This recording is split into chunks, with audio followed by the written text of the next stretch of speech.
ফেরাউন বেঁচে ছিল হলো ১৬০০ বছর, এরা ছিল ১৬ বছর। সংখ্যার যে মিল হলো কেমনে বুঝলাম না। এটা সংখ্যার মিল আছে কিনা বলেন? চরিত্রর মিল ছিল। ফেরাউন এমন কোন আকাম কুকাম নাই যা ছিল না। তার ক্ষমতা থাকার জন্য ইউযাব্বিহুনা আবনাআকুম ওয়া ইস্তাহয়ুনা নিসাআকুম, ছেলের সন্তানগুলোকে একদম জিন্দায় মেরে ফেলত, মেয়ের সন্তানগুলোকে জীবিত রাখত। কেন? নেতৃত্ব যেন না তৈরি হয়। নেতৃত্ব তৈরি হওয়ার ভয়ে মার পেট থেকে সন্তান চিরে বের করে হত্যা করত। কত বড় নরপিশাচ ছিল হলো ফেরাউন। এই পৃথিবীতে যারাই আজও যারা হত্যার রাজনীতি করতে চান, হত্যার রাজনীতি করেন, এদের ব্লাড টেস্ট করলে ধরা পড়বে এদের মধ্যে আছে হলো ফেরাউনের রক্ত। কিসের রক্ত বলেন? ফেরাউনের রক্ত। আমরা নেতৃত্ব দেখেছি অনেক, আমরা চাঁদাবাজকে দেখতে চাই না। আস্তে কন কেন? আমরা নেতৃত্ব দেখেছি, কিন্তু অসৎ নেতৃত্বের বুকে আমরা লাথি মারতে চাই। আমাদের সব অর্জন হয়ে যাবে যদি আমরা সৎ নেতৃত্ব যদি তৈরি করতে পারি। বিপদ আসবে, মুসিবত আসবে, কিন্তু চ্যালেঞ্জ ধরে রাখতে হবে হলো ইমানের। ইমান যেন আমার ছুটে না যায়। ইমান চলে গেল তো সব চলে গেল। সম্মানিত ভাইয়েরা, আর সেই ইমানকে ধরে রাখার জন্য যে ইলম দরকার, যে জ্ঞান দরকার, জ্ঞান এটা এমন একটি সম্পদ যে জ্ঞানী হয় শয়তান তাকে ধোঁকা দিতে পারে না। শয়তান তাকে কি করতে পারে না? ধোঁকা দিতে পারে না। আমার দেশের উন্নয়নে ধরুন শ্রমিকরা দেশটাকে পিছায় দিয়েছে না আগায় দিয়েছে? আগায় দিয়েছে। আমার দেশের কৃষক যারা কৃষি কাজ করেন তারা দেশকে পিছায় দিয়েছে না আগায় দিয়েছে? আগায় দিয়েছে। প্রবাসী, লক্ষ লক্ষ প্রবাসী প্রবাস জীবনে থেকে ওই পাখির মতো ঝুলে ঝুলে কনস্ট্রাকশনের যে কাজগুলো করেন, তারা দেশকে পিছায় দিয়েছেন না আগায় দিয়েছেন? আগায় দিয়েছেন। আচ্ছা বলুন তো, শ্রমিক, এই কৃষক, এই প্রবাসী লোকগুলো কি শিক্ষিত না অশিক্ষিত? অশিক্ষিত। তারা অশিক্ষিত হওয়ার পরও এই শ্রমিক, এই প্রবাসী, এই কৃষক অশিক্ষিত থাকার পরও দেশকে তারা আগায় দিল, দেশের উন্নয়নে বিশাল ভূমিকা পালন করলো। কিন্তু দেশকে পিছায় দিল কারা? বলেন কারা? শিক্ষিতরা। কোন শিক্ষিতরা? যারা কোরআন শিখেছে তারা মনে হয় নাকি? বলেন বলেন তারা। তাহলে শিক্ষা দু প্রকার। দেশকে পিছায় দিয়েছে রুহের শিক্ষায় শিক্ষিত যারা, যে শিক্ষার মধ্যে প্রাণ আছে, ওহির শিক্ষার মধ্যে যে প্রাণটা আছে, এই শিক্ষায় শিক্ষিত লোকগুলো দেশকে পিছায় দেয় নাই। দেশের টাকা লোপাট করে বাইরে পাচার করেছে ওই সমস্ত শিক্ষিতরাই যারা কোরআন ছাড়া জ্ঞান অর্জন করে জাতিকে ঠকিয়ে দিয়েছে। সম্মানিত ভাইয়েরা, আমি বলছি না যে আপনি ইঞ্জিনিয়ার হবেন না, হবেন। আমি বলছি না আপনি ডাক্তার হবেন না, হবেন। কেন হবেন না? ডাক্তার হবেন, ইঞ্জিনিয়ার হবেন, কিন্তু সব জ্ঞান অর্জন আপনি করতে পারবেন, আপত্তি নেই। কিন্তু সবার ডাক্তার হওয়া ফরজ না, সবার ইঞ্জিনিয়ার হওয়া ফরজ না। কিন্তু সবার জন্য জান্নাত পাওয়ার জন্য কি শেখা ফরজ? বলেন বলেন বলেন, কি শেখা ফরজ? কোরআন শেখা সবার জন্য ফরজ। সম্মানিত ভাইয়েরা, এই জাতিকে কোরআন থেকে মাহরুম রাখা হয়েছে। আমরা এমন একটি শিক্ষানীতি দেখতে চাই। যেহেতু একটা মাদ্রাসার প্রোগ্রামে আসছি, আমি স্পষ্ট ভাষায় জানিয়ে দিতে চাই, আমরা সামনে এমন একটি শিক্ষানীতি দেখতে চাই যে শিক্ষানীতির ভিতরে সকল ফ্যাকাল্টিতে, সকল শিক্ষায়, সকল প্রতিষ্ঠানে সবার আগে 1 নম্বর সিলেবাস হবে কোরআন। এটি কি দেখতে চান আপনারা? জাতি তখনই ভালো হবে যখন জাতির হাতে তুলে দেওয়া হবে কি তুলে দেওয়া হবে? কোরআন। কিন্তু আমি নিজেও ঢাবির ছাত্র ছিলাম, ঢাকা ইউনিভার্সিটিতে পড়াশোনা করেছি। বিগত সময়ে যে রাজনীতিগুলো আমরা দেখেছি, ছাত্রদের হাতে কোরআন তুলে দিয়েছে না অস্ত্র তুলে দিয়েছে? কোরআন তুলে দিয়েছে না মাদক তুলে দিয়েছে? কোরআন তুলে দিয়েছে না নারী তুলে দিয়েছে? আমরা সেই নেতৃত্ব দেখতে চাই না। সকল বাতিল নেতৃত্বকে না বলে, সকল বাতিল নেতৃত্বের মুখে ঝাঁটা মেরে আমরা একটি সৎ নেতৃত্ব বাংলার জমিনে গড়ে তুলতে চাই। সবাইকে রাজি আছেন? রাজি আছেন কারা কারা? একটা হাত উঁচু করে দেখান মুসলমান।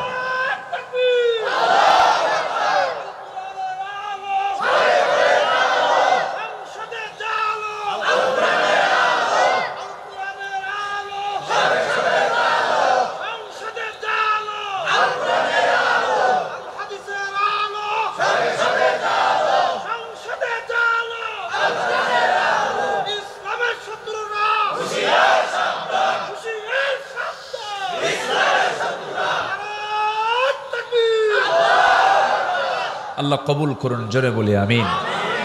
রাগ করতেছেন মনে হয়।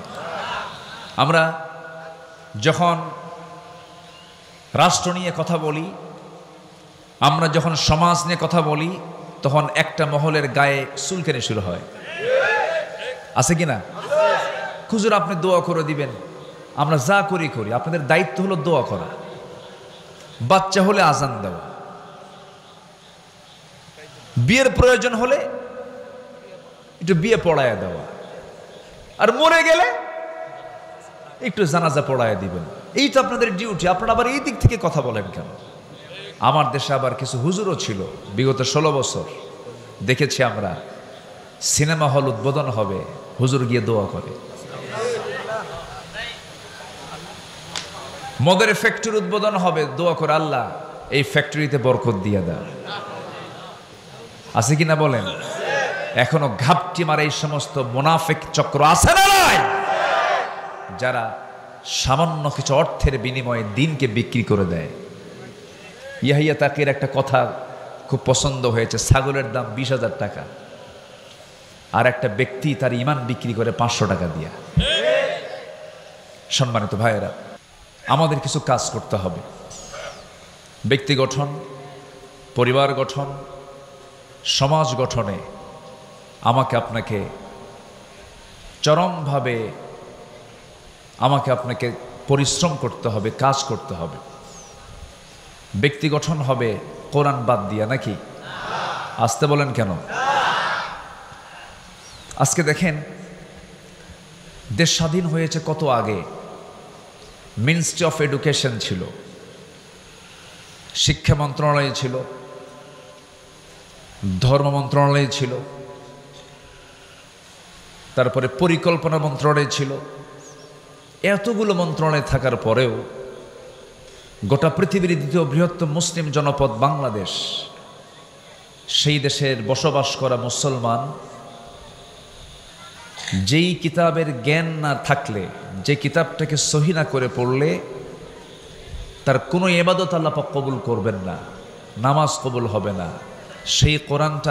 সেই কোরআনটাই আজকে জাতির হাতে তুলে দিতে পারে নাই। আমি যদি বলি, এখানে যারা বসে আছেন,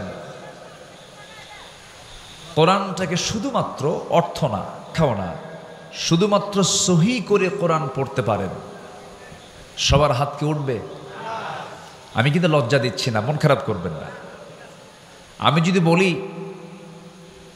এখানে নন মুসলিম কেউ আছেন, থাকলেও 2-1 জন থাকতে পারেন, কিন্তু ম্যাক্সিমাম কিন্তু এখানে মুসলিম। অথচ মুসলিম হওয়ার পরেও, মুসলিম পরিবারে জন্মগ্রহণ করার পরেও আমি আপনি সহি করে কোরআন পড়তে পারছি না, কোরআন পড়তে পারি না,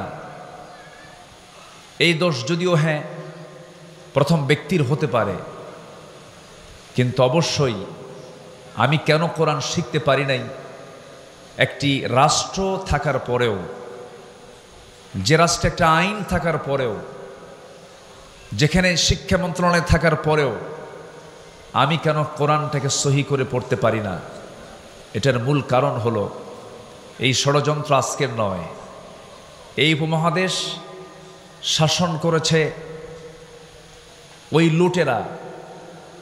ইউরোপরা এসে 200 বছর শাসন করেছে না শোষণ করেছে? শোষণ করেছে।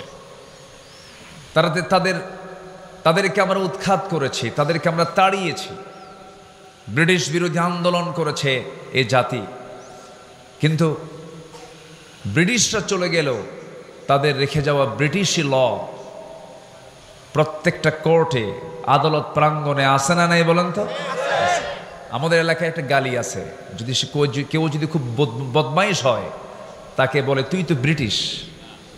এর এলাকায় আছে কিনা জানি না, তুই তো ব্রিটিশ, মানে এটা গালি একটা কি বলেন তো? গালি। কেন বলবে না? কারণ ইউরোপের সভ্যতা, আধুনিক যে ইউরোপ গড়ে উঠেছে, সব আমার দেশের সম্পদ চুরি আর লুটপাট করে। সম্মানিত ভাইয়েরা, সেই ব্রিটিশ বিরোধী আন্দোলন করে তাদেরকে তাড়ালাম। তাদের তৈরি করা আইনকে আমরা এখনো রেখে দিয়েছি। তাদের তৈরি করা সিলেবাস, কারিকুলামকে আমরা এখনো রেখে দিয়েছি। এজন্য এই জাতির এখনো ভালো করে দিন শেখা হলো না, ভালো করে কোরআন শেখা হলো না। এরপরে আবার বিগত 16 বছর খুব বরকতের সরকার ছিল। যতটুকু ছিল ইসলাম, এটাকেও তারা মুছে ফেলার সমূহ চেষ্টা করেছে। এমন কোনো ওয়ে নাই, সকল ওয়ে তারা খাটিয়েছে, কিন্তু সবচেয়ে বড় ধরা কার? আসতে বলবেন না কার? আল্লাহ আছেন না নাই? আল্লাহ ছিলেন, আছেন, থাকবেন। তিনি প্রথম, তিনি শেষ, তিনি গোপন, তিনি প্রকাশ্য। আল্লাহ রাব্বুল আলামিন বলেন, হুয়াল আউয়ালু ওয়াল আখিরু ওয়াল যাহিরু ওয়াল বাতিন ওয়া হুয়া বিকুল্লি শাইইন আলীম। তিনি প্রকাশ্য, তিনি গোপন, তিনি প্রথম, তিনি শেষ। সকল ক্ষমতা কারো হতে পারে না, সকল ক্ষমতা একমাত্র কার? সকল ক্ষমতা কার? আল্লাহ। এদেশের জনগণ ভাবছিল না মরা পর্যন্ত উপায় নাই। আল্লাহ কয় এত হতাশ হলে হয়? আমি কি আল্লাহ নাই? আলাইসাল্লাহু বিকাফিন আবদা। বান্দার জন্য যথেষ্ট কে? আসতে বলবেন না কে? আমরা চাওয়ার চাইতে বেশি পেয়ে গেছি, এটা যেন আমাদেরকে বিপদে না ফেলে। আবার কেমন যেন মনে হচ্ছে আমার কাছে, আমরা বেশি মনে হয় পেয়ে গেছি। এটার জন্য আমরা যেন এই বিগত 16 বছর, সম্মানিত ভাইয়েরা, তাহলে ক্ষমতা কারো না, ক্ষমতা একমাত্র কার? আল্লাহ। সে আল্লাহর পক্ষ থেকে যে কিতাব কোরআনটা নাজিল হয়েছে, এটা হচ্ছে সকল অশান্তি দূর করার, সকল কল্যাণের একমাত্র উৎস হলো এই কোরআন। এই কোরআনটা নিয়ে আজকের এই আয়োজন, এই কোরআনটা নিয়ে মাদ্রাসার সৃষ্টি, এই কোরআনকে নিয়ে আজকের এই আলোচনা। তা আমি কিছু কথা বলতে চাচ্ছি। আমি আবার একটু আনইজি ফিল করছি, রাত অনেক হয়ে গেছে। কষ্ট পাচ্ছেন না তো আপনারা? বলি আলহামদুলিল্লাহ, জোরে বলি আলহামদুলিল্লাহ। পৃথিবীর সকল জ্ঞান যেখানে হেরে যায়, সকল জ্ঞান যেখানে শেষ সেখানে কোরআনের জ্ঞানটা শুরু। বলি আলহামদুলিল্লাহ। আল্লাহ পাক এর মধ্যে এমন কিছু তথ্য দিয়েছেন যা পৃথিবীর কোথাও পাওয়া যায় না, খুঁজে পাওয়া যায় না। এটা একটা আশ্চর্য কিতাব। এটা এমন একটা কিতাব যে কিতাবের মধ্যে আল্লাহ রাব্বুল আলামিন সকল জ্ঞান, সকল তথ্য, সকল কিছু আল্লাহ পাকের মধ্যে উপস্থিত করে দিয়েছেন। বলি আল্লাহু আকবার। কোন অফিস চালাবেন আপনি এই কিতাব দিয়ে? কোন অফিসটা আপনি চালাতে চান? স্বরাষ্ট্র মন্ত্রণালয় মনে হয় নাই এর মধ্যে, নাকি আছে? আছে আছে মনে হয়। আচ্ছা, মনে হয় ক্যান্টনমেন্ট চলবে না, সাভার এই যে ক্যান্টনমেন্ট আছে না সাভার, এটা মনে হয় কোরআন দিয়ে মনে হয় খুব একটা দুর্বল হবে, নাকি? চলবে কিনা বলেন? আমার নবীর হাতে তসবি ছিল না তরবারি ছিল? বলেন বলেন। ওই যে আমরা তসবি কিনে আনেন হাজির সাহেবরা, এরকম তসবি হাতে ছিল না তরবারি ছিল? রাসূল তসবি ব্যবহার করেছেন, আমি পাইনি কোথাও, এটা আমি পাইনি। মাঝে মাঝে হাতে তসবি থাকে কিছু কিছু ব্যক্তির, দেখি মুখ নড়ে না কিন্তু হাত নড়ে, আছে কিনা বলেন তো? আচ্ছা, নড়া দরকার কি? মুখের উচ্চারণ যদি না হয় তাহলে কি হলো বলেন তো? সুবহানাল্লাহ, এটা আসতে বললেও কি মুখ নড়ে কিনা বলেন? কিন্তু মুখ নড়ে না, হাত নড়ে, লক্ষণ কি বলেন তো? লক্ষণ কি? খালি এটা নড়তেছে, এই কথা কয়, আবার এদিকে কথাও কয়, এই কথা কয় আর এদিকে তসবি নড়ে, আছে কিনা বলেন? তাহলে এটা কি বলেন? এটা কি বলেন? এ কি তাসবিহ? না, আমার নবীজের হাতে গণনার জন্য কোনো তাসবিহ ছিল না, আমার রাসূলের হাতে ছিল দিন প্রতিষ্ঠার জন্য তরবারি। আমাদেরকে কথা বলতে দেয়নি দীর্ঘ 16 বছর। কত আলেমকে কত যে প্রকার জুলুম করেছে। আল্লামা সাইদির মতো মানুষটাকে ধরে রিমান্ডে নিয়ে প্রায় 2-2.5 মাস ধরে একটানা 3 দিন 4 দিন পর্যন্ত একটা চেয়ারে বসে রেখে হিন্দু পুলিশ দিয়া তার মুখে থাপড়ানো হয়েছে। মাথা চক্কর মেরে তিনি পড়ে গেছেন। সম্মানিত ভাইয়েরা, আল্লাহ কি শোনেন না? আল্লাহ শোনেন কিনা বলেন? আল্লাহ শোনেন। চোখের পানিতে যায় নামাজ ভিজে গেছে, চোখের পানিতে জেলখানার বালিশ ভিজে গেছে। আজকের যিনি মেহমান কথা বলবেন, আমার প্রিয় ভাই খালিদ সাইফুল্লাহ আইয়ুবী, তার হাত ভেঙে দেওয়া হয়েছে।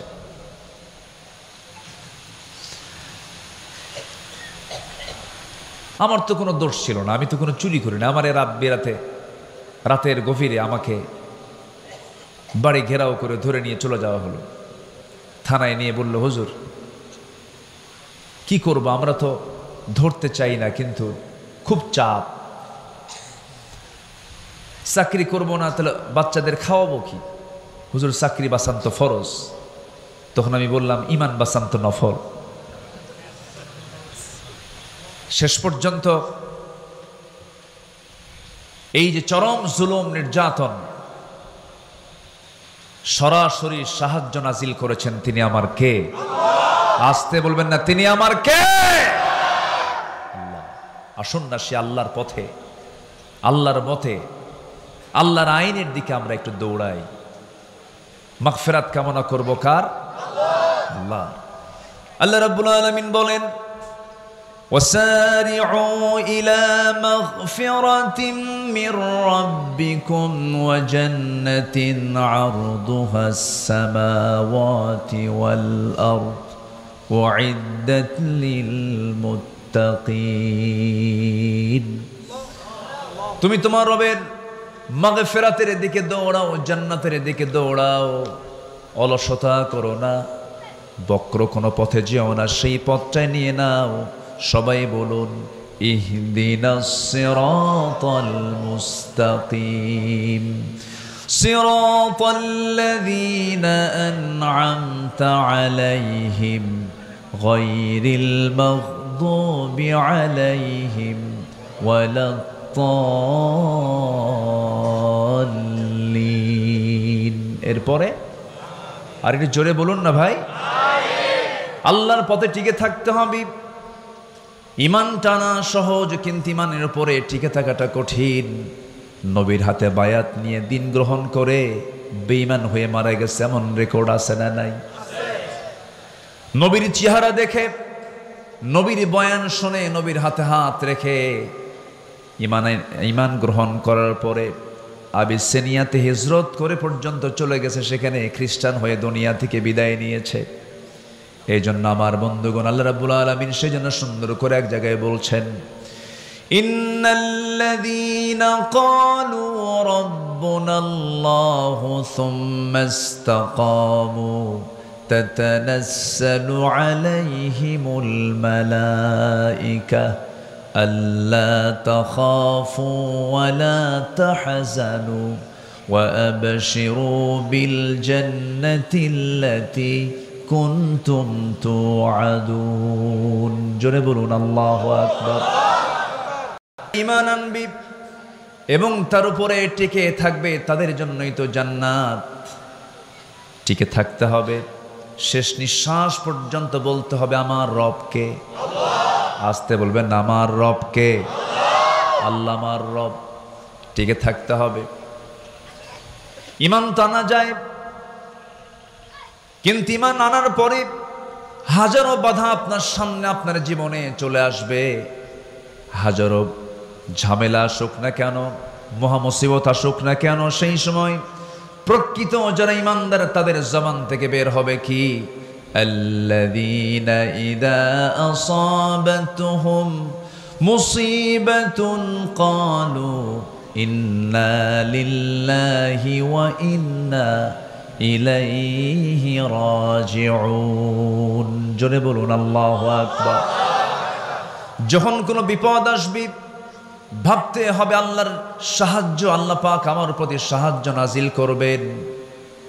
আশাদ্দুন নাসি বালাউল আম্বিয়া সুম্মাল আমসাল ফাল আমসাল। এই জগতে আদম থেকে শুরু করে নিয়ে আজ পর্যন্ত যত মানুষ পাঠিয়েছেন এবং পাঠাবেন, এর মধ্যে সবচেয়ে বড় বালা মুসিবত এসেছে হলো নবীদের উপরে, এবং তারপরে যত বালা মুসিবত আসছে আমার আল্লাহর যারা পছন্দের বান্দা তাদের উপরে। তাহলে বালা মুসিবত বিপদ আল্লাহ পাক দেন কি খারাপ ব্যক্তির উপরে বেশি না ভালো বান্দার উপরে বেশি? ভালো বান্দার উপরে বেশি। আমি 8টি পয়েন্টে কথা বলতে চাই, সময় লাগবে, আমাকে সময় দেবেন? আমার আবার তবিয়ত হলো একটু সময় নিয়ে কথা বলা, এটা অভ্যাস। আমি যারা আমার আলোচনা শোনেন, আমি একটু সময় নিয়ে কথা বলি, যে সময় আমাকে দিলে আমি তাহলে কথা বলা শুরু করতে পারি। কারো কোনো আপত্তি নাই তো? হয়তো কষ্ট হচ্ছে আপনাদের, একটু গরম, অসুবিধা হচ্ছে, একটু মনোযোগ দিয়ে শুনবেন। আল্লাহ তুমি শোনার তৌফিক দান করুন। জোরে বলি আল্লাহুম্মা আমিন। কোরআনের আলোকে প্রকৃত মুমিনের আদর্শ চরিত্রের একটা রূপরেখা আমি তুলে ধরতে চাচ্ছি। আমরা আমাদের চরিত্রকে সুন্দর করে সাজাবো হলো কোরআন দিয়ে। জোরে বলি ইনশাআল্লাহ। নাম্বার 1, আমার দিলটা থাকতে হবে সর্বক্ষণ কার ভয়ে ভীত? আসতে বলবেন না, কার ভয়ে ভীত থাকতে হবে? আল্লাহর ভয়। আল্লাহর ভয়ে ভীত হলেই পৃথিবীর কোনো ভয় ওই দিলে স্থান পায় না। আল্লাহর ভয়টা ইস্তেকামাত হলে পরে সেই দিলের মধ্যে কোনোদিন কোনো কপট, কোনো কটু চক্রান্তকারী তার ঈমানকে ছিনতাই করে নিতে পারে না। সেই হৃদয়ে শয়তান বাসা বাঁধতে পারে না। এজন্য আমাদের দিলে যে ভয়টা, এই ভয়টা জাগ্রত করতে হবে। কার ভয়? আল্লাহর ভয়। খুব কমন একটা আয়াত।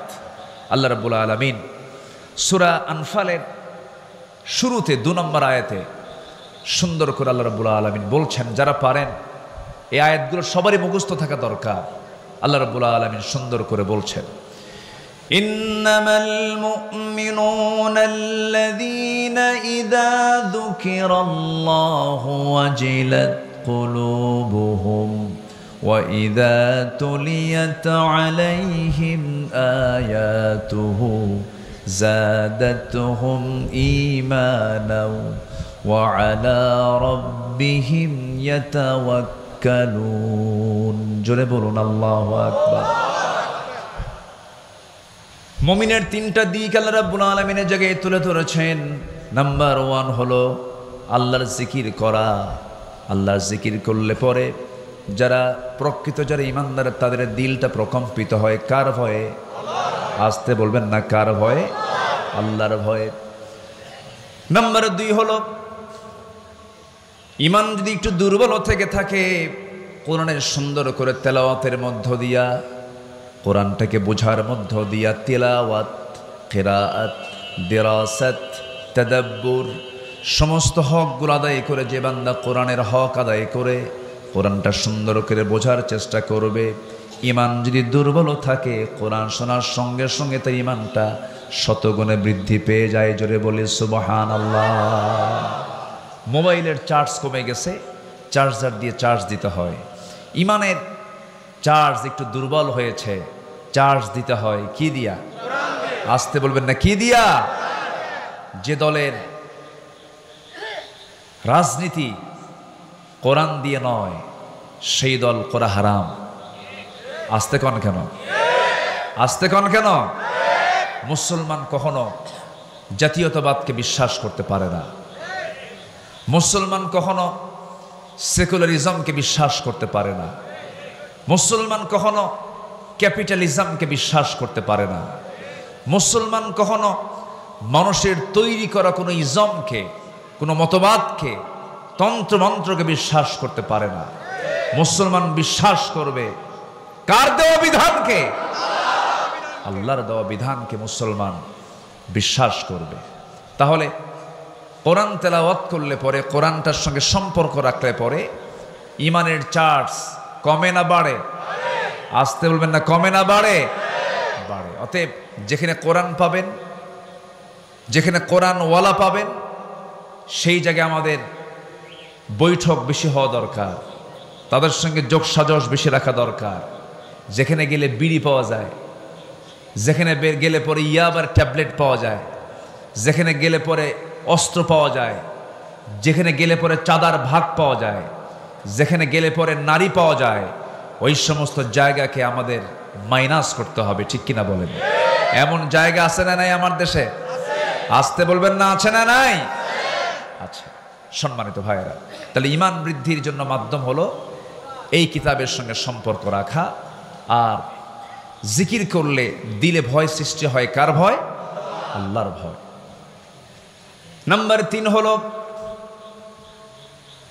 ওই সমস্ত বান্দাগুলো যারা আল্লাহকে ভয় করে, আল্লাহর কালামকে যারা সুন্দর করে তেলাওয়াত করে, ওই সমস্ত বান্দার আরেকটা গুণ হলো ওই সমস্ত বান্দাগুলো জীবনের সকল জায়গায় ভরসা রাখে কার উপরে? আসতে বলবেন না, কার উপরে? আল্লাহর উপরে। আল্লাহ রাব্বুল আলামিন বলেন, ফাইদা আযামতা ফাতাওয়াক্কাল আলাল্লাহ ইন্নাল্লাহা ইউহিব্বুল মুতাওয়াক্কিলিন। যখন তোমরা কোনো সিদ্ধান্তহীনতায় পড়ে যাবে, যখন তোমরা কোনো কঠিন মুসিবতের মধ্যে পড়ে যাবে, সেই সময় তোমরা আমার উপরে ভরসা করবে।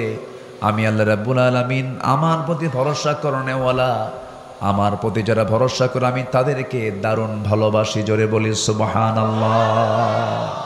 তাহলে আমাদের ভরসার জায়গাকে আসতে বলবেন না, কে? জনগণ সকল ক্ষমতার উৎস।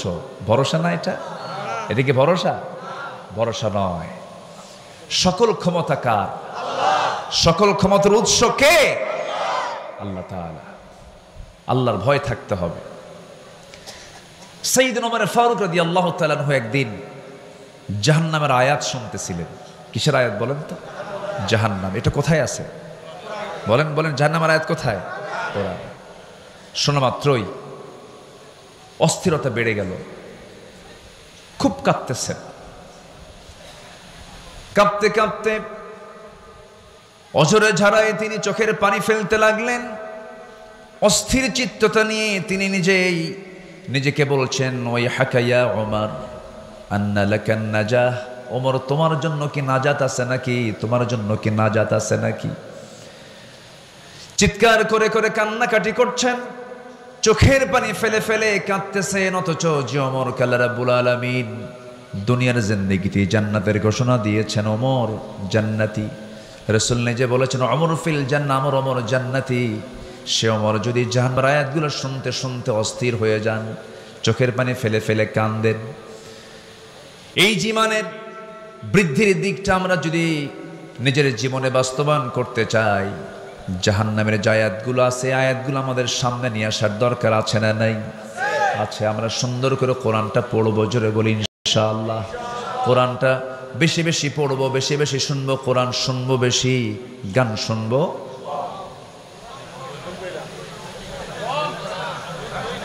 এতক্ষণে গান শুনবেন, কম শুনবেন, তাহলে কম শোনা জায়েজ নাকি? যেটা জায়েজ নাই, কমও জায়েজ নাই, বেশিও জায়েজ নাই। সারা বছর কোন মাসে আইয়ামে 20 রোজা বাদ দেয় না, সোমবার বৃহস্পতিবার রোজা রাখে, ঈদের দিন মদ খায়। ঈদের দিন কি খায়? মদ খায়। ভাবে যে সারা বছর তো আমি আওয়াবিন পড়ি, তাহাজ্জুদ পড়ি, ঈদের দিন বিকাল বেলা একটু আনন্দ করবো, তো একটু কয়েক ঢোক মারবো, এই আর কি হবে? আছে কিনা বলেন? আছে। এটা কি ইমানদারের কাজ? ইমানদার কখনো যেটা হারাম, অল্প হারামও সে গ্রহণ করতে যাবে না। ইমানদার সম্পূর্ণ হারাম জিনিসকে, হারাম খাদ্যকে, হারাম বস্তুকে, হারাম পন্থাকে সে চুল পরিমাণও গ্রহণ করতে পারে না। এটা হচ্ছে একজন আল্লাহর নৈকট্য হাসিলকারী, আল্লাহর স্মরণে যে জাকির হবে, যে জিকির করণেওয়ালা হবে, সে এমন চরিত্রের হবে। আল্লাহ তুমি আমাদের কেমন চরিত্র অর্জন করার তৌফিক দাও, জোরে বলি আমিন। সে আদর্শ চারিত্রিক রূপরেখার 2 নম্বর দিক হচ্ছে আল্লাহ এবং রাসূলের প্রতি নিঃশর্ত আনুগত্য। আমরা যে আনুগত্য করব আল্লাহকে এবং রাসূলকে, কোনো শর্ত দিয়া, আসতে কয়, কোনো শর্ত দিয়া। আর আল্লাহ এবং রাসূল ছাড়া অন্য কারো যখন আমরা আনুগত্য করতে যাব, তখন কি দিয়া? শর্ত দিয়া। আমি আপনার আনুগত্য করব ততক্ষণ যতক্ষণ আপনি আল্লাহকে মানবেন, রাসূলকে মানবেন, ততক্ষণ মানব। আপনি আমার ইমাম, আমি ততক্ষণ মানব যতক্ষণ আপনি নামাজটা আপনি আল্লাহর নিয়মে পড়াবেন। রুকু কয়বার করে বলেন? সেজদা কয়বার হয়? 2 বার। রুকু 1 বার। আর ইমাম যদি মনে করে রুকু 1 বার করে লাভ কি, সেজদাও 2 বার দেই, রুকু 2 বার দেব, সওয়াব তো বেশি হবে। আপনি কি পড়বেন নামাজ? এটা কি এই পন্থা কি ইসলাম দিয়েছে? ইসলাম দিয়েছে কয়বার? 1 বার। আমি 2 বার দিতে পারি না। সেজদা দিতে বলেছে কয়বার? 2 বার। 3 বার করতে পারি না। এখন যদি কোনো ইমাম 3 বার সেজদা দেয়, 2 বার রুকু করে, বেশি তো করলো, এরপরও মানা যাবে না। তাহলে আমি ওই ইমামকে মানতেছি শর্ত দিয়া। কি দিয়া? যতক্ষণ তুমি আল্লাহ রাসূলকে মানো ততক্ষণ তুমি আমার, আমি তোমাকে আনুগত্য করব, তুমি আমার ইমাম। আল্লাহ নবীর আনুগত্য বাদ দিবা, কল্লা ধরে টেনে মসজিদ থেকে বের করে দেব, ঠিক কিনা?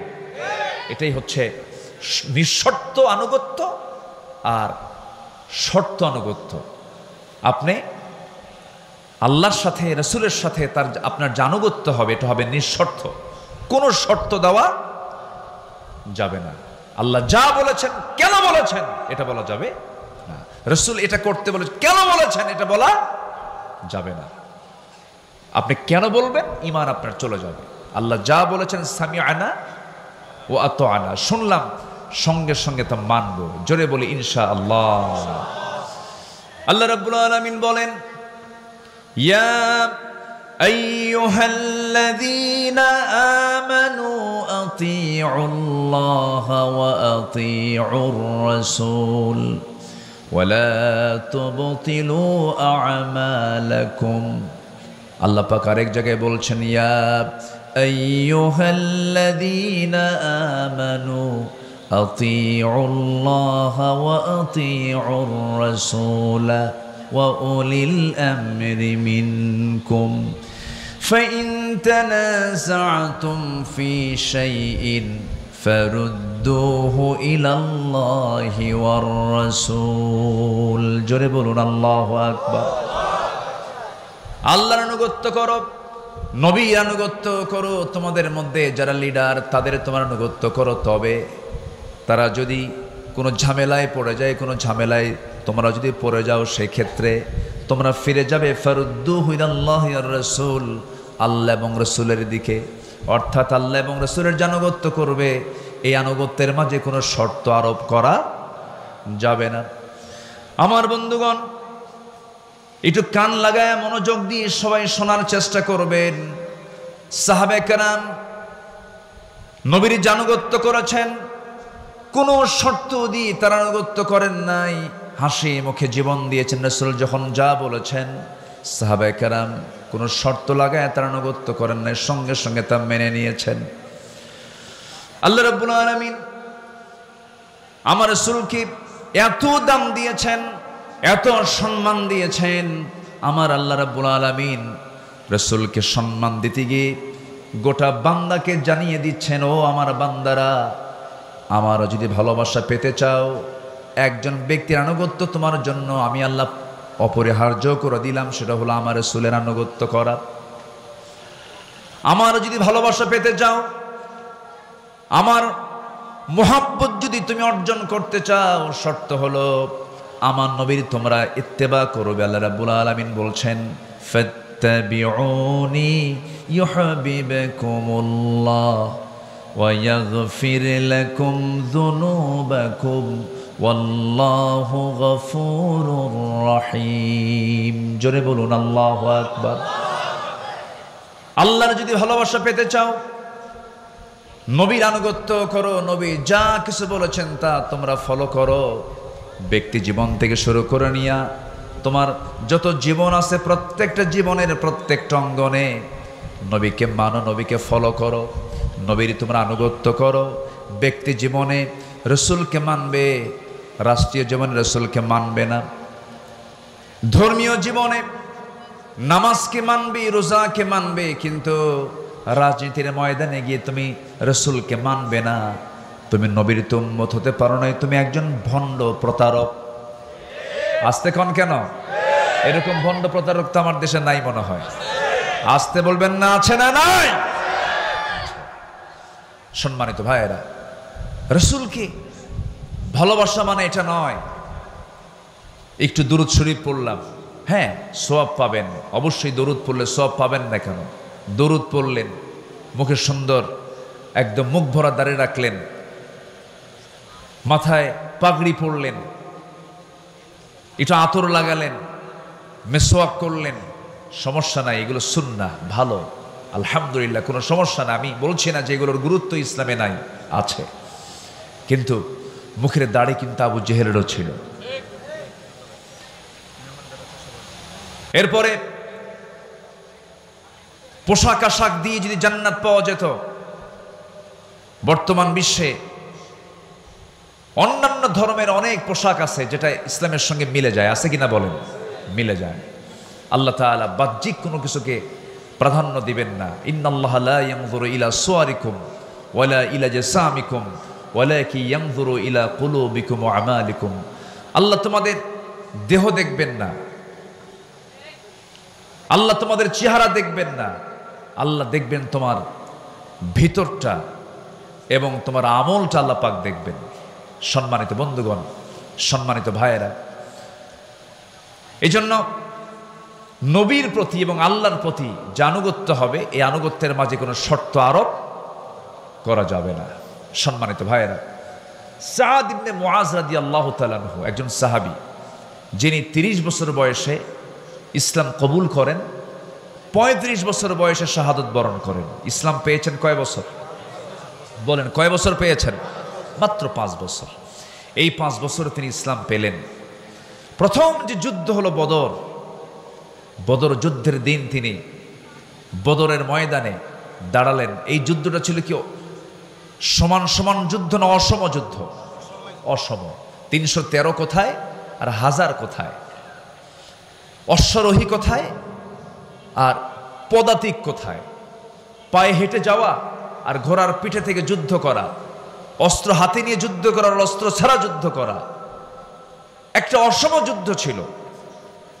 সেই যুদ্ধের ময়দানে এই সাদ বিন মুআজ রাদিয়াল্লাহু তাআলা আনহু যখন আমার নবী যখন ডাকলেন দীপ্ত কণ্ঠে, সেই বদরের ময়দানে দাঁড়িয়ে তিনি বলছেন, ফাওয়াল্লাযী বাআসাকা বিল হক,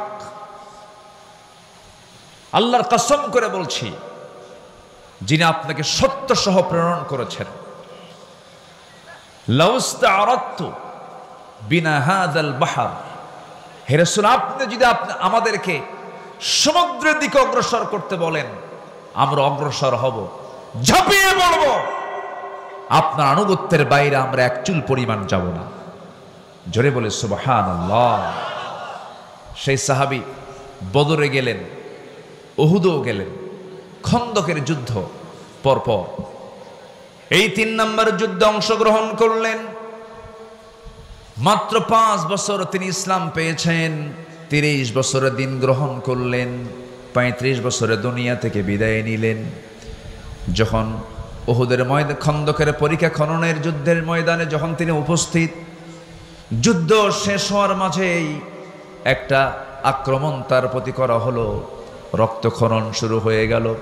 সে রক্তক্ষরণে তিনি রক্তশূন্যতায় পড়ে গেলেন। এক পর্যায়ে তাকে বাঁচানো গেল না, তিনি দুনিয়া থেকে বিদায় নিলেন। সাহাবায়ে কেরাম শোকাহত চিত্ততা নিয়ে রাসূলের সামনে এসে বলছেন, ইয়া রাসূলুল্লাহি, আপনার প্রিয় সাহাবী সাদ বিন মুআজকে আমরা অনেক চেষ্টা করেছি, তার সেবা করেছি, বাঁচল না, দুনিয়া থেকে বিদায় নিয়েছেন। আমার নবীজি শোনা মাত্রই ইন্না লিল্লাহ বললেন, তার জন্য দোয়া করলেন। এবং আমার নবীজি বলেন, সাহাবীরা শোনো, আমার এই প্রিয় সাহাবীর মাত্র ৫ বছরের ইসলামের আনুগত্যের মধ্য দিয়ে সে যে জীবন যাপন করেছে, আল্লাহ পাক তার এই মৃত্যুতে এত বেশি খুশি হয়েছেন যে আরশ আজিম পর্যন্ত প্রকম্পিত হয়েছে। ইহতাজ্জাতিল আরশ, আরশ প্রকম্পিত হয়েছে তার মৃত্যুতে। মানে আরশ জেনে গেছে, আরশের ফেরেশতারা জেনে গেছে যে একজন আল্লাহর প্রকৃত বান্দা দুনিয়া থেকে বিদায় নিলেন। মাত্র কয় বছর? আসতে বলেন কয় বছর? ৬৫ বছর পার হয়, নামাজ পড়ে না। ৬৭ বছরের বুড়া মানুষ, চামড়া কুচকে গেছে, টেনে টেনে নাপিতকে কয় দাড়িটা কেটে দে। বুড়া কি হওয়া সম্ভব? আছে না নাই? বদনসিব, এরকম বদনসিব আছে না নাই? আচ্ছা, এগুলো করা যাবে না।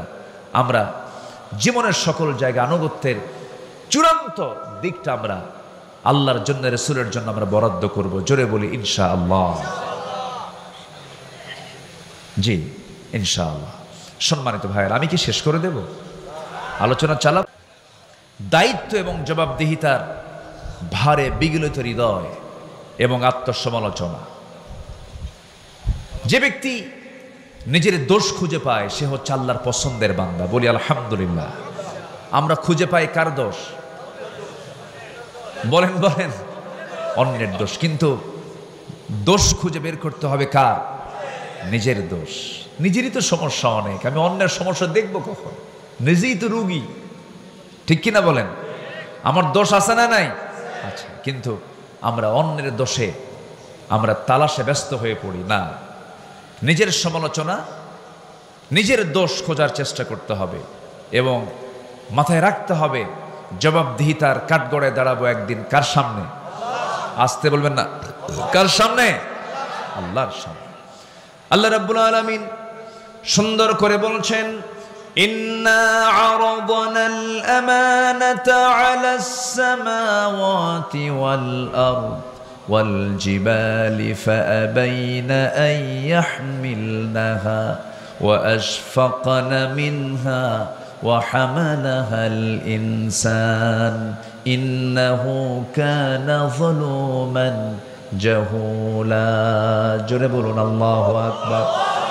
সূরাতুল আহজাব ৭২ নম্বর আয়াত আল্লাহ রাব্বুল আলামিন বান্দার পরিচয় দিতে নিয়ে তিনি বলছেন, আমি আসমান, জমিন, পর্বতমালার প্রতি আমানত পেশ করেছি, তারা তা বহন করতে অস্বীকার করেছে, ভীত হয়ে পড়েছে। কিন্তু মানুষ সেই আমানতকে বহন করেছে। আমার বন্ধুগণ, মানুষকে আল্লাহ পাক সে দায়িত্ব দিয়েছেন। একজন খলিফার কথা কিছুক্ষণ আগেও বলেছি। 2 নম্বর খলিফার নাম কি বলেন? বলেন কি? কিসের আয়াত শুনে কেঁদেছেন? মনে আছে আপনাদের? ওমর। আল্লাহু আকবার। কয় নম্বর খলিফা? বহুদিন আগে এক মাহফিলে বললাম, ওমরে ফারুককে চিনেন কে? তো সামনে থেকে এক ছোট্ট ছেলে দাঁড়ায় বলে, হুজুর আমি চিনি। কে? আমাদের বাড়ির দোতলায় ভাড়া থাকে। আমাদের বাড়ির দোতলায় ভাড়া থাকে। এটা কি সেই ভাড়া থাকে ওমর? কোন ওমর? বলেন বলেন বলেন। কোরআনের ওমর। আল্লাহু আকবার। রাসূল মারা গেছেন, উনি বিশ্বাস করতে পারছিলেন না। কি ভালোবাসা ছিল! আল্লাহু আকবার। আমার নবী ইন্তেকাল করেছেন।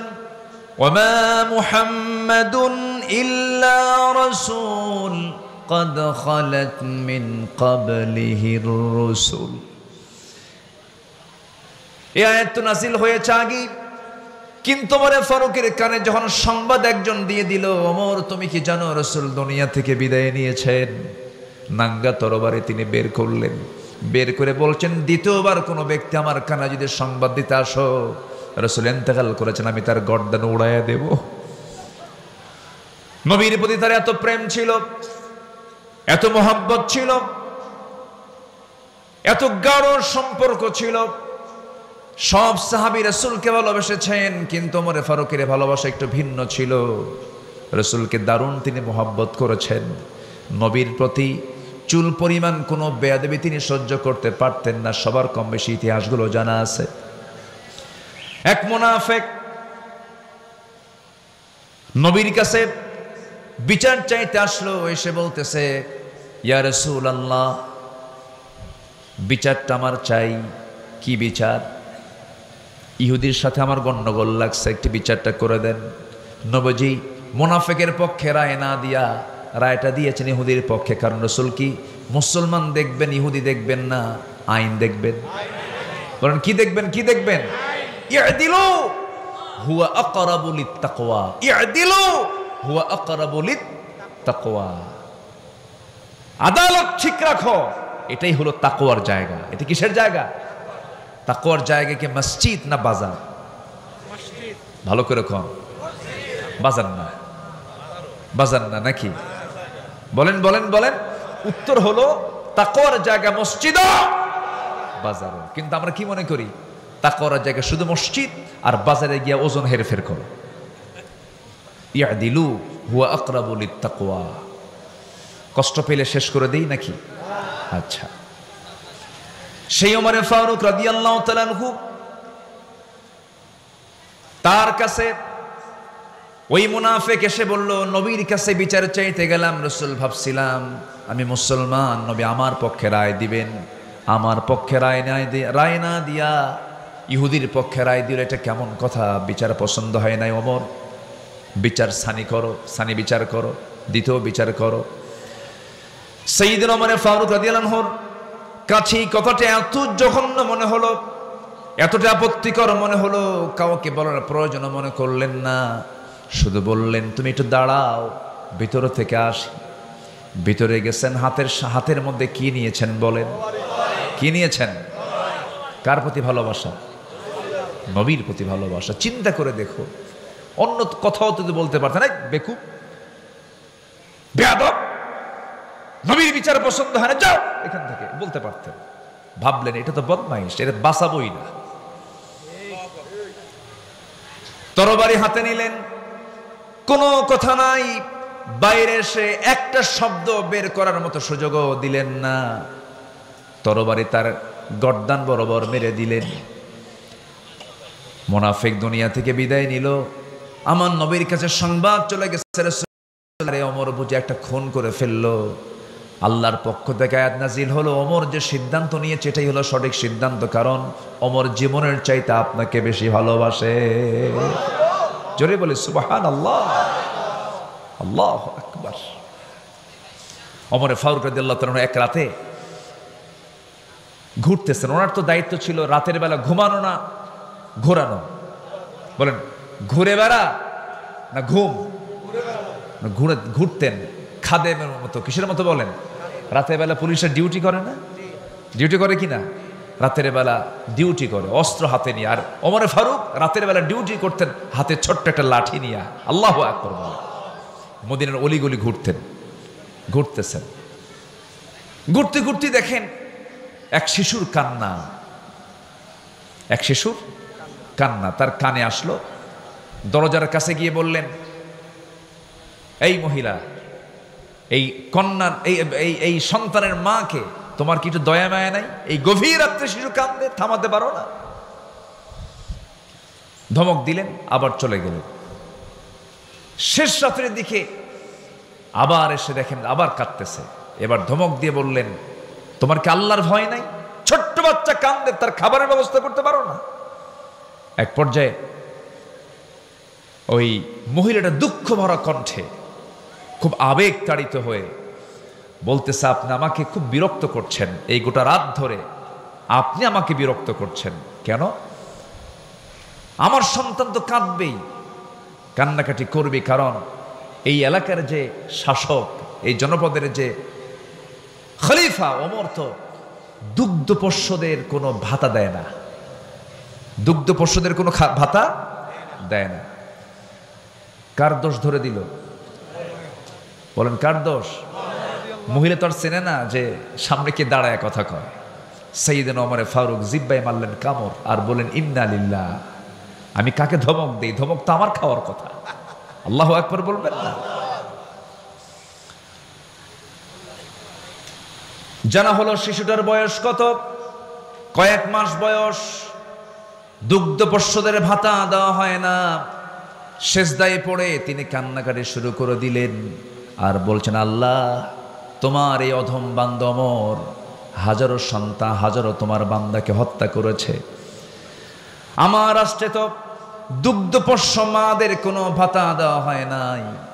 আমি বড় ভুল করেছি আল্লাহ। সিদ্ধান্ত নিলাম আজকের দিন থেকে আমার জনপদে যত দুগ্ধপোষ্য মা থাকবে সকল মার জন্য আজকে থেকে ভাতা চালু করে দিলাম। আল্লাহু আকবার বলে। তারা নিজেকে সংশোধন করেছেন কার ভয়ে? আর আমার দেশে দুগ্ধপোষ্যের ভাতা দিবে কখন? ওদের নিজের ভাতাই তো হয় না, ঠিক কিনা বলে? দেশের সম্পদ দেশে রাখলেও হতো, দেশের সম্পদগুলো দেশেও রাখলো না। এই যে মিলিয়ন বিলিয়ন ডলারগুলো তারা দেশ থেকে পাচার করেছে। তারা দেশে রাজনীতি করতে চান, ভালো কথা, রাজনীতি করবেন না কেন? টাকাগুলো আনেন। আসতে কন কেন? ঠিক কিনা বলেন? টাকাগুলো ওর বাপের না তো? ওর বাপের টাকা না, টাকাগুলো ফেরত আনো। গত জুলাই 24-এর আন্দোলনে যে সমস্ত মার কোল খালি হয়েছে, সেই সমস্ত মার কোলে সন্তান ফেরত না দেওয়া পর্যন্ত রাজনীতির অধিকার তোমাদের থাকতে পারে না। নিজের চোখে দেখেছি। আমি ঢাকায় ছিলাম, বৃষ্টির মতো গুলি করা হয়েছে, পাখির বাচ্চার মতো গুলি করে হত্যা করা হয়েছে। হাত চলে গেছে, পা চলে গেছে, চোখ চলে গেছে। এই জীবনগুলো দিয়েছে যারা, এই জাতির একটা বড় দোষ আছে, ইতিহাস দ্রুত ভুলে যায়। ইতিহাস দ্রুত ভুলে যায়। সম্মানিত ভাইয়েরা, আমরা সব দেখা শেষ করেছি। আমরা 16 বছরের শাসন দেখেছি, 25 বছরের শাসন দেখেছি, 9 বছরের শাসন দেখেছি, কেয়ারটেকার গভর্নমেন্ট দেখেছি। সব দেখা শেষ করেছি। আগামীর দেশ আমরা দেখতে চাই কোরআনের দেশ। আগামীর সরকার আমরা দেখতে চাই কোরআনের সরকার। রাজি আছেন কারা কারা? হাত উঁচু করে দেখান।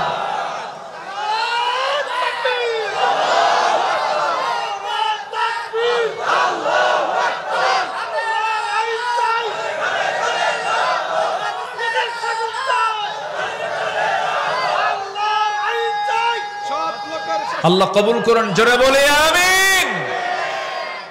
নাম্বার 4 হলো ইবাদতে অহংকার না নিরহংকার? নিরহংকার এবং বিশুদ্ধ চিত্ততা নিয়ে আমরা ইবাদত করব। জোরে বলি ইনশাআল্লাহ। অহংকারী ইবাদতকারী আছে না নাই? ইবাদত করে কিন্তু কি আছে? অহংকার। জানো আমি 27 বার হজ করছি, আছে কিনা বলেন? আপনি কি জানেন হুজুর আমি না কতবার জাহাজের আসর সুমা খাইছে তার হিসাবই নাই। হাজার আসর সুমা খাওয়া তো ফরজ। হাজার আসওয়াদে জোর করে সুমা খেতে যায় এমন লোক আছে না নাই বলেন তো?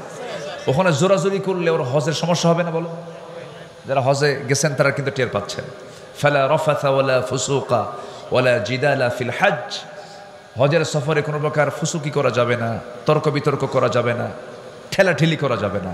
তো ওই হাজার আসওয়াদে, হাজার আসওয়াদ কয়টা? পাথর কয়টা? আর সুমা খেতে যায় কয়জন? তাহলে ওখানে গেলে যদি আপনি কতবার যে সুমা খাইছে, মানে ও মারামারি করছে জীবনে বহুবার। কি কথা কি বুঝতেছেন? এগুলো হচ্ছে দেখানো আর ভাব, কি বলেন তো, ভাব, অহংকার, এগুলো করছি আমি। এই সমস্ত ইবাদত আল্লাহর দরবারে কবুল হবে না। বিশুদ্ধ চিত্ততা নিয়ে আমরা সকল কাজগুলো করব। জোরে বলি ইনশাআল্লাহ। সফলকে কোরআনকে প্রশ্ন করুন, কোরআন বলে দিচ্ছে। আল্লাহ রাব্বুল আলামিন বলেন قد أفلح من تزكى وذكر اسم ربه فصلى। আরেক জায়গায় বলছেন قد أفلح من زكاها وقد خاب من دساها। التقوى ها هنا، التقوى ها هنا। তাকওয়াটা হলো এই জায়গায়, ভিতরের বিষয় এটা। এই জন্য আমরা বিশুদ্ধ চিত্ততা নিয়ে চলবো। আমরা তাজকিয়াতুন নফসকে আমরা মাথায় রাখবো, নফসের শুদ্ধতা নিয়ে আমরা চলবো। ওই সমস্ত বান্দাগুলো সফল যারা নফসকে শুদ্ধ করতে পেরেছে। জিকির করেছে কার? নামাজ পড়েছে কয় ওয়াক্ত? 5 ওয়াক্ত নামাজকে সবাই পড়তে রাজি আছেন নাকি? এটা হাত উঁচু করে দেখান তো দেখি। জোরে বলি ইয়া আল্লাহ, আমাদেরকে 5 ওয়াক্ত সালাত আদায় করার তৌফিক তুমি আল্লাহ দিয়া দাও। জোরে বলি আমিন। আরো জোরে আমিন। হাত নামান। নাম্বার 5 হলো ধোঁকাবাজি, প্রবঞ্চনা মুক্ত সৎ জীবন। আমরা এটা চেষ্টা করব গঠন করার। জোরে বলি ইনশাআল্লাহ। ইত্তাকুল্লাহ ওয়া কুনু মা'আস সাদিকিন। আমরা এই গুণটা অর্জন করার চেষ্টা করব। নাম্বার 6 হলো তাকওয়া। একমাত্র ভয় থাকবে কার? আল্লাহ পাকের। নাম্বার 7 হচ্ছে নাম্বার 7 হচ্ছে অধীনস্থদের অধিকার এবং ইনসাফ প্রতিষ্ঠা করা। আমার যে অধীনস্থ, ওয়াখফিদ জানাহাকা লিল মুমিনিন, এই বিষয়ে আমরা খেয়াল করার চেষ্টা করব। নাম্বার 8 হলো ন্যায় বিচার প্রতিষ্ঠায় আপোষহীন থাকতে হবে। আমাদের সবচেয়ে বড় ঘাটতি হলো এই রাষ্ট্রের সবচেয়ে বড় ঘাটতি হলো ন্যায় বিচারের অভাব। ঠিক কিনা বলো? ইতিমধ্যে আজকের মাহফিলের যিনি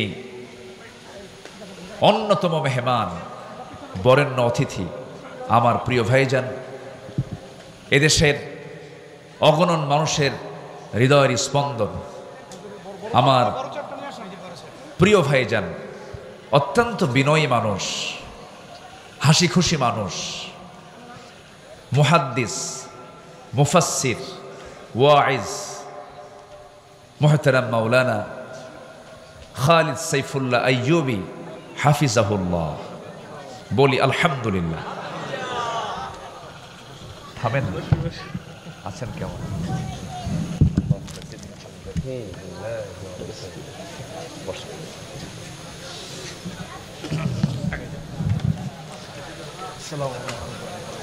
যে উনি এসেছেন, আচ্ছা, উনি এসেছেন। আমার প্রিয় ভাইজান যতক্ষণ আলোচনা করবেন, আমি আসলে এত রাতে আলোচনায় আমিও মানে যে পছন্দ করি তা নয়। তো এই সময়টা তো যাওয়ার সময়, কিন্তু আমার একটা সবার কাছে আরজ থাকবে, শেষ অবধি, শেষ তক দোয়া সহকারে সবাইকে থাকতে রাজি আছেন না? ইনশাআল্লাহ সবাই থাকতে রাজি আছেন না? জি, সবাই থাকবেন এ আশাবাদ কামনা করছি। এবং আমার নির্দিষ্ট আলোচনা কোরআনের আলোকে আমার জীবন গড়ার জন্য যে 8টি পয়েন্ট আমি যে কথা বললাম, আল্লাহ যেন আল্লাহর এই পরামর্শগুলো আমাদের জীবনে ট্রিট করে, আমাদের জীবনে বাস্তবায়ন করে আমরা যেন আমাদের জীবনকে আলোকিত করে আল্লাহর সে আদালতে আখিরাতে জবাবদিহিতার সেই কাঠগড়ায় দাঁড়িয়ে যেন সুন্দর জবাব দিতে পারি, এই আশাবাদ কামনা করে আমি শেষ করছি। তার আগ দিয়ে মসজিদুল আকসা, মসজিদুল আকসা এটা কোরআন খচিত একটা আয়াতের একটা অংশ। সুবহানাল্লাযী আসরা বিআবদিহি লাইলাম মিনাল মসজিদিল হারাম ইলাল মসজিদিল আকসা। এই কোরআনের এই বরকতময় শব্দটাকে নিয়ে তারা এই মসজিদটার নামকরণ করেছেন। যদিও দৃশ্যমান নাই, কিন্তু জায়গা আছে। এই মসজিদটার জন্য দোয়া করবেন আল্লাহ যেন দ্রুত এটা দৃশ্যমান আকারে যেন আপনার সামনে যেন পরিস্ফুটিত হয়। এর জন্য আপনাদের দোয়া দরকার 1 নম্বর। এবং মসজিদ কি বানাতে হবে কিনা বলেন? মসজিদ বানাবেন কে? আল্লাহ। আর আমরা কি করব? জি, আমরা বানাবো, আর আল্লাহ আমার জন্য জান্নাতে বানায় দিবেন। সুবহানাল্লাহ বলেন। মান বানা মসজিদান বানাল্লাহু লাহু বাইতান ফিল জান্নাহ। এটা একদম সহি কথা। যে ব্যক্তি আল্লাহর ঘর বানাবে, সেজদার